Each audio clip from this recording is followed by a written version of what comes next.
Good day mga sir. Ito po yung home service natin. Yan po LG 49 inches. Yan po dark image. Sa gitna na lang yung medyo maliwanag. Yan po 49 inches LG. So nagpalit na tayo ng backlights. Yan po yung backlights niya, itsura ng backlights. So yan po yung replacement natin mga sir. Change backlight. Yun. So success tayo dyan.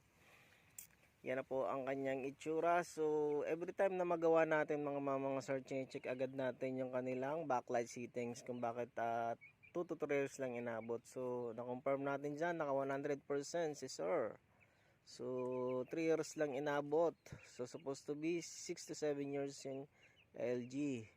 So yun, lagi kong binibilin sa mga videos ko na i-set up nyo na sa low brightness, low backlights pag gusto nyo tumagal ang inyong mga TV para hindi agad kayo gagastos.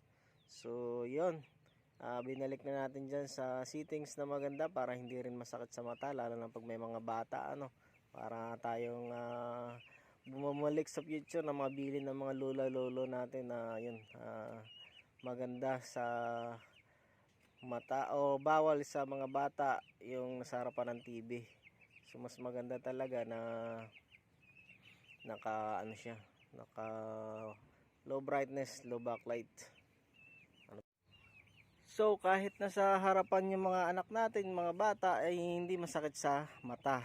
So yun, another leksyon na naman. So yun, please subscribe po mga sir, follow my page.